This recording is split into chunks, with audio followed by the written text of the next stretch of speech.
Dans une capsule portant sur les obligations de l'employeur envers son salarié, on a vu que l'employeur doit prendre soin de la santé et de la sécurité de ses salariés, mais que les salariés également doivent prendre soin de leur propre santé, de leur propre sécurité et de celle d'autrui.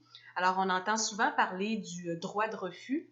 Alors, si on regarde la définition prévue à la loi sur la santé et sécurité du travail, à l'article 12 que je vais vous lire, un travailleur a le droit de refuser d'exécuter un travail s'il a des motifs raisonnables de croire que l'exécution de ce travail l'expose à un danger pour sa santé, sa sécurité ou son intégrité physique, ou peut avoir l'effet d'exposer une autre personne à un semblable danger. Alors, lorsqu'on parle de danger, le danger doit être réel. Ça ne doit pas être une possibilité, une hypothèse. Le danger doit vraiment être réel et immédiat.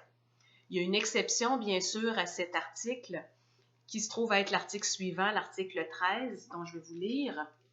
Le travailleur ne peut cependant exercer le droit que lui reconnaît l'article 12 si le refus d'exécuter ce travail met en péril immédiat la vie, la santé, la sécurité ou l'intégrité physique d'une autre personne ou si les conditions d'exécution de ce travail sont normales dans le genre de travail qu'il exerce.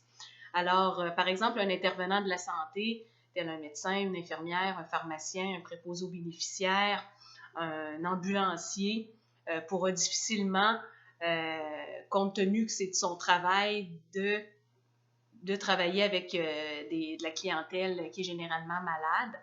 Donc, tout porte à croire que ces individus-là ne pourront pas se prévaloir du droit de refus. Alors, ce qu'il faut regarder, c'est que lorsque le danger est vraiment imminent et que vous souhaitez, comme salarié, vous faire reconnaître, en fait, faire reconnaître que vous exercez votre droit de refus, vous devez en parler à votre employeur. Si celui-ci est d'accord, tant mieux. Sinon, vous devez soumettre le tout auprès de la Commission des normes de l'équité, de la santé et sécurité du travail, la CNESST. Bien sûr, on parle dans des contextes de milieux non syndiqués.